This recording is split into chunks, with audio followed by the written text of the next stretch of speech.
E aí pessoal, vamos dar continuidade ao vídeo.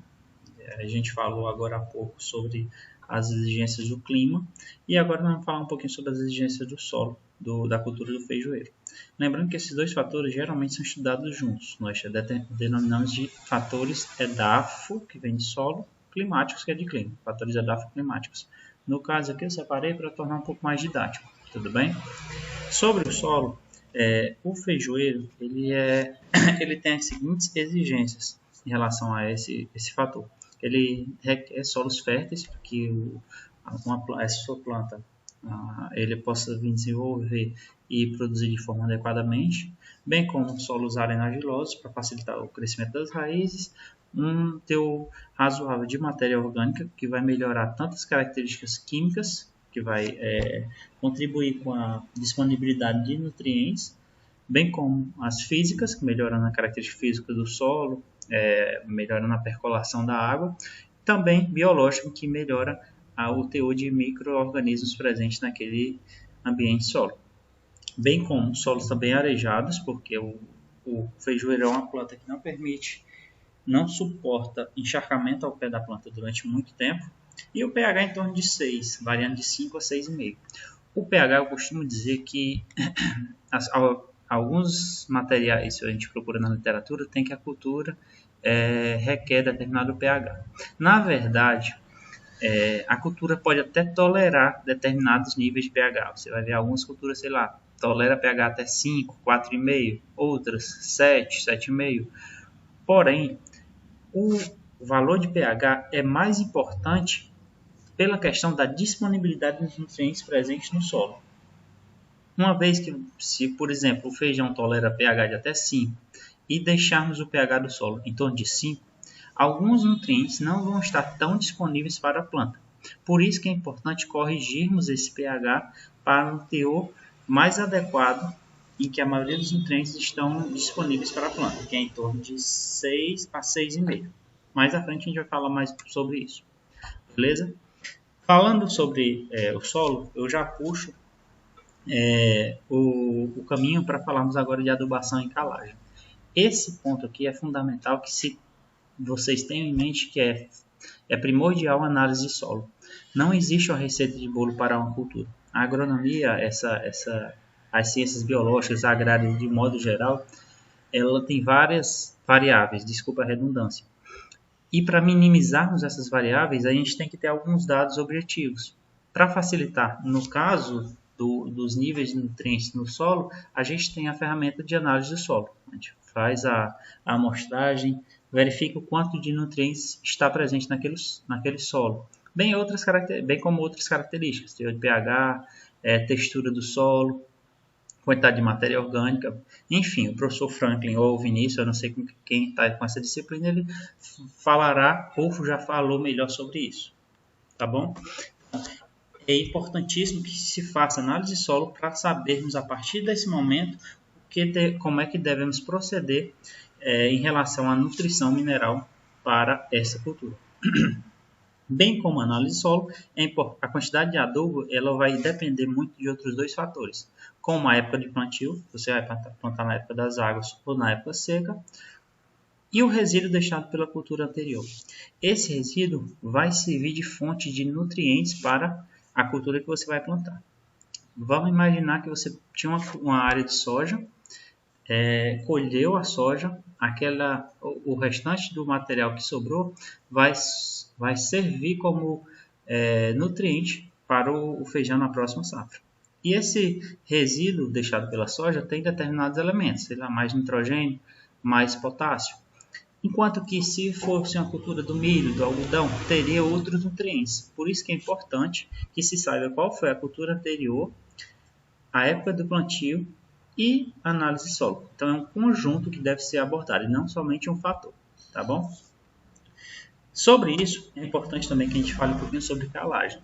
Calagem nada mais é do que uma técnica que visa corrigir a acidez do solo. Uma vez que estamos na região dos cerrados, e a característica principal dos nossos solos, ou da maioria dos nossos solos, que são os latossolos, tem uma leve acidez, A alcalagem se faz fundamental para que a gente consiga elevar o pH para aquela faixa de 6, 6,5, que é onde a maioria dos nutrientes está disponível para as plantas. E aqui essa é uma definiçãozinha, que a alcalagem é uma aplicação de corretivos, visando corrigir a acidez do solo, baseado sempre, pessoal, na análise de solo. A gente não tem uma receita de bolo. Temos que ter informações objetivas para a partir daí tomarmos uma decisão. A gente não vai imaginar, eu vou colocar 2 toneladas de calcário por hectare porque ano passado eu fiz isso ou porque meu vizinho fez. O solo ele é muito dinâmico. Existem grandes variáveis e aí é importante que a cada ano se faça análise e essa análise seja feita por talhões, porque áreas dentro de um mesmo terreno podem ter essas variáveis. Feita a calagem, parte para a adubação. A adubação nada mais é que a aplicação dos elementos minerais para favorecer o desenvolvimento da cultura, também baseada na análise de solo, e aqui alguns elementos que são aplicados para a adubação mineral. E eu chamo a atenção aqui para esse elemento aqui, N, que é o nitrogênio. Como nós estamos trabalhando com feijoeiro, que é o Phaseolus vulgaris, ou feijão calpi, que é o Vigna runculata, ambos são da família Faboida, que é uma leguminosa, bem como a soja, é da mesma família, leguminosa. As leguminosas, de modo geral, as plantas leguminosas, elas têm a característica de se associarem a determinados organismos, micro-organismos, no caso bactérias, e essa associação é uma associação simbiótica, que é uma associação que traz benefícios para ambos, tanto para as plantas, no caso as leguminosas, como para as bactérias do gênero Rhizóbio e Bradyrhizóbio. Essa associação, esse benefício, vai fazer com que as bactérias, o benefício delas é que as plantas vão fornecer um local para que as bactérias se cresçam, que elas se colonizem, e também vai liberar açúcares exudatos, que são fontes minerais de alimentos para a bactéria se alimentar. Em contrapartida, as bactérias vão fornecer o nitrogênio na forma que as plantas conseguem obter. Como assim? O nitrogênio na atmosfera, temos em torno de 78% da concentração na atmosfera. Porém, esse nitrogênio da atmosfera, que é o N2, é um elemento mineral, é um elemento. Porém, não é um elemento que as plantas, não é um formato que as plantas conseguem absorver. As plantas só conseguem absorver íons. O que é um íon? É um elemento que tem carga, positiva ou negativa. No caso do N2 que tem na atmosfera, ele não tem carga. E aí as plantas, mesmo com 78% de nitrogênio na atmosfera, elas não conseguem absorver. A vantagem dessa relação é que as bactérias do gênero Rhizóbio e Bradyrhizóbio, é a Bela aqui gritando. Essas bactérias, esse gênero de bactérias se associam com essas leguminosas, captam esse nitrogênio da atmosfera e convertem na forma de íons. Positivo, que no caso é um cátion, ou negativo, que é o ânion. O positivo é o NH4, que é o amônio. E o negativo é o NO3-, que é um ânion, como eu já falei, que é o nitrato. Essas duas formas as plantas conseguem absorver sem a necessidade de comprarmos ou aplicarmos nitrogênio na forma de fertilizante nas plantas, de forma bem barata. Em outras palavras, essa fixação biológica de nitrogênio, que é o resultado dessa associação, é o resultado de uma relação entre bactérias e plantas, em que as bactérias pegam o nitrogênio do ar e fornecem para as plantas na forma de fertilizante, economizando em muito dinheiro na aplicação de fertilizante químico. Aqui é só um exemplo de mostrando os nódulos, que significa a colonização das bactérias, dos rizóbios, e aqui é uma planta com a FBN e aqui sem FBN. O crescimento das raízes é bem maior aqui do que aqui. Logo, o crescimento da planta vai ser bem maior aqui do que aqui. Eu vou passar um material para vocês darem uma lida melhor sobre esse assunto, tá bom? E por fim, vamos falar aqui sobre as cultivares do feijoeiro. Se falando de cultivares, é importante que a gente saiba a diferença entre espécie, variedade e cultivar, tá bom? Vou falar rapidamente, porque já está com o tempo quase correndo, uns 10 minutos, mas eu vou tentar exemplificar de forma mais precisa. Uma espécie nada mais é do que um conjunto de organismos que têm características em comum e têm a capacidade de reproduzir entre si. Por exemplo, o feijão comum, que é o Phaseolus vulgaris, ele tem características em comum e consegue se reproduzir entre si. O Vigna quiculata também consegue reproduzir entre si. Agora, o Phaseolus e o Vigna não conseguem reproduzir entre si, porque são de espécies diferentes.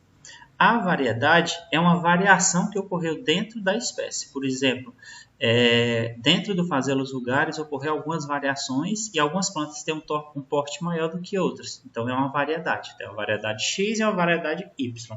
Tá?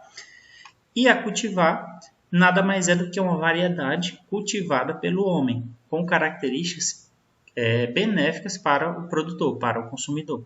Às vezes nós temos uma variedade que tem um porte muito alto, que tem uma vagem pequena, por essas características não serem muito apreciadas pelo consumidor, não se tornam a cultivar. Uma cultivar tem que ter características desejáveis, como um grão com tempo de cozimento menor, a coloração adequada, o porte da planta mais baixo, resistência a algumas doenças. Então, isso é uma cultivar, uma variedade cultivada. E dentre as cultivares, nós temos o feijão calpi, que eu listo estas, aqui algumas, e do feijão de corda, ou feijão calpi, temos essa outra gama, tá bom? Eu não vou passar aqui ponto a ponto, porque eu vou passar o material para vocês estudarem. Aqui, de novo, a coleção 500 perguntas e respostas do feijão calpi e do feijão comum tem, falando sobre essas cultivares, que é importante que vocês saibam. E eu já adicionei esse material aqui, que vai abordar algumas cultivares de feijão calpi, com as suas características, e de feijão comum também, tá, pessoal? Então, por hoje é só. Também temos nossos slides com mais algumas informações. Então, por hoje é só.